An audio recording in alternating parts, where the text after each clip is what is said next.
uh, you, and the primary goal of nutritional support is to provide daily nutrition and energy need of each patient.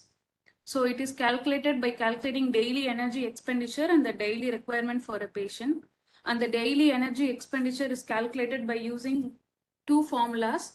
One is using resting energy expenditure, which is not used mostly. And the most commonly used and the simple method is 25 into body weight. And the substrate requirements are, it constitutes of non-protein calories, protein, and some trace elements. Non-protein calories, which are 70% of carbohydrates and 30% is from lipid emulsions. And the protein requirement is calculated as 1.2 to 1.6 grams per kg. Adequacy of protein intake can be evaluated by nitrogen balance, which is the difference between nitrogen intake and nitrogen excretion. And main goal is to provide positive nitrogen balance of 4 to 6 gram per day. Nitrogen excretion, which is 2/3 in urine and 1/3 in stool. Out of 2/3 in urine, 85% is of urea nitrogen and remaining is ammonia and creatine. Nitrogen intake is calculated using a formula. Protein intake in grams 24 hours divided by 6.25. And the other requirements are trace elements like selenium, which decreases mortality rate in severe sepsis patients. And nutrition can be given in two forms. One is enteral nutrition and the other one is the parenteral nutrition.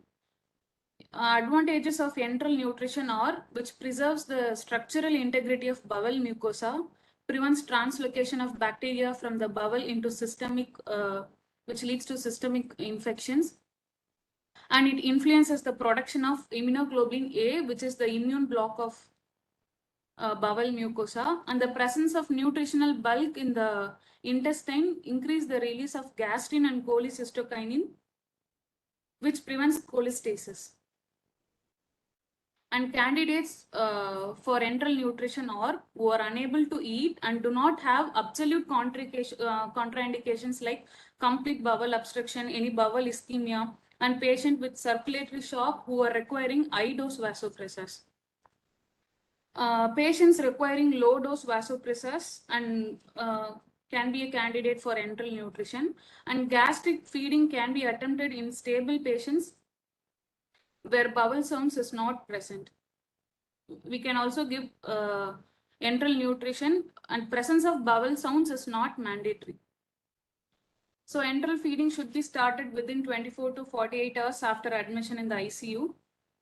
And the feeding formulas are available with caloric densities, which are available in densities of 1 kilocal per ml, 1.5 kilocal per ml, or 2 kilocalories per ml. And the most commonly used are osmolite and isocal, which has 1 kilocalories per ml, 80 to 85% of non-protein calories, 30 to 40 grams of protein, and which has the osmolarity of plasma osmolarity, which is 300 milliosmoles. Then the fiber content, which is of two types, which is fermentable and non-fermentable. Fermentable fibers promotes growth and viability of the bowel mucosa, but it decreases the water content of the stools. Which are non-fermentable, which increases the water content of the stools. So how to calculate a feeding regimen for enteral feeding? It is 4-step method. Step 1 is to calculate the daily calorie requirement and the protein requirement by the formula 25 times the body weight, which equals the kilocalorie required per day. And the protein is 1.4 into body weight in grams per day. Step 2 is to select the regimen. Usually we use the regimen with calorie density of 1 kilocal per ml. And the third one is we have to select the volume of feeding regimen to be transfused and the infusion rate. Volume can be calculated by using required kilocalorie by the concentration, that is the kilocalorie per ml of the solution. And the infusion rate is volume by feeding time in hours, which gives how much ml to be transfused in an hour. Step 4 is adjust the protein intake according to the volume perfused, however is deficient. Then how to initiate the enteral tube feeding? We have to place a proper feeding tube. Chest X-ray is mandatory to confirm the position of the feeding tube.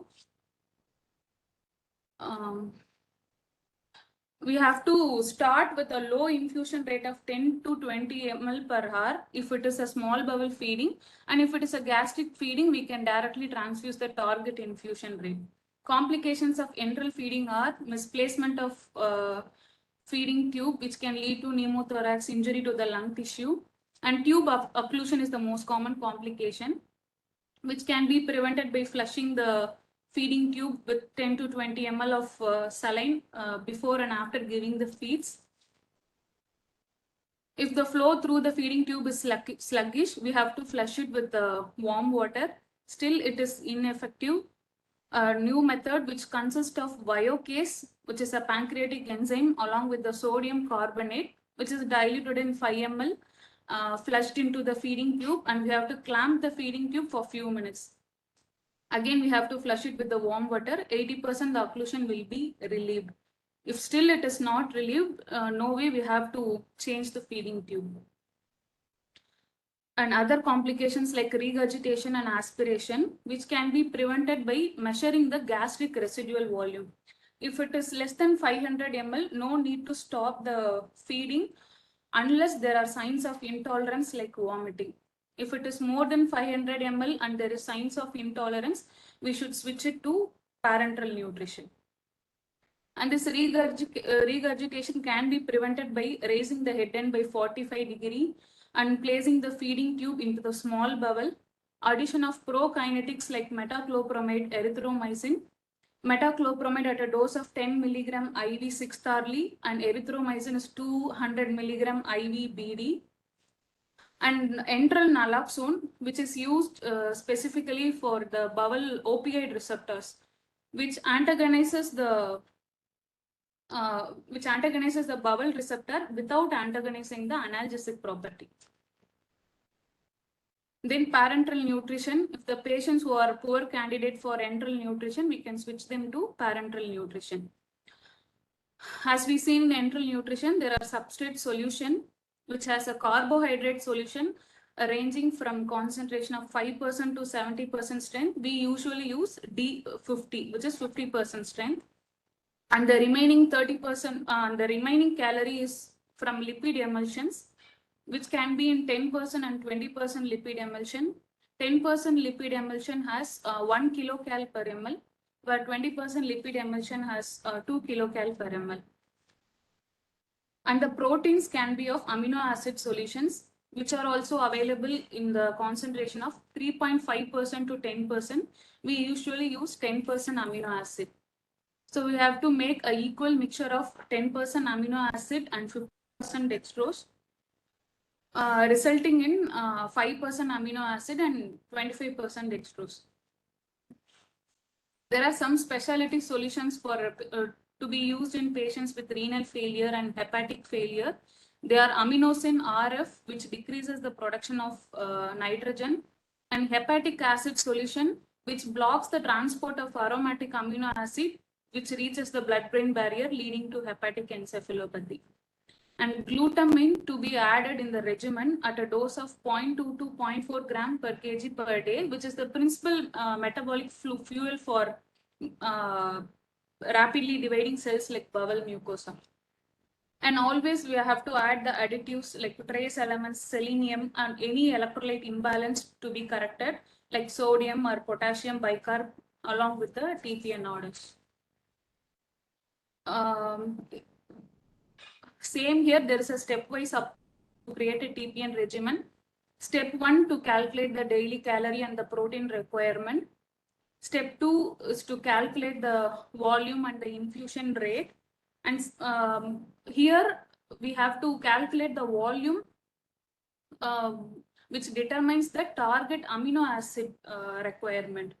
And then in step 3, we have to add the deficit calorie using lipid emulsions. Then step 5 is to create a TPN, how to write a TPN order. We have to write it in the form of A10D50, which is the standard regimen. And we have to mention the infusion rate in ml per hour.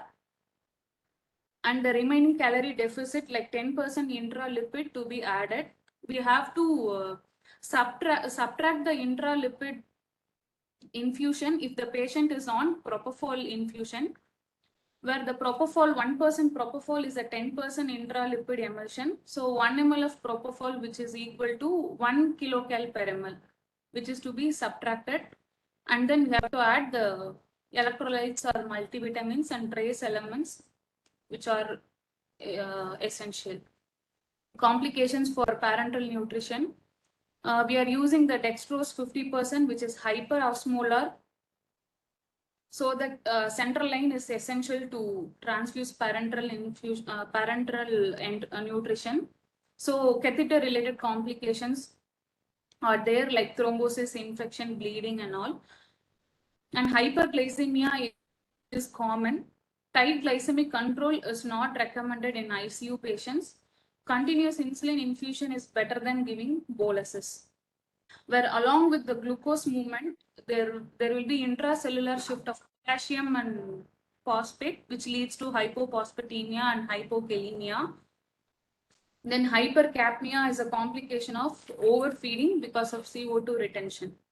Other complications related to carbohydrate and lipid infusion are hepatic steatosis, cholestasis, acalculous cholecystitis, and bowel sepsis because of absence of nutritional bulk.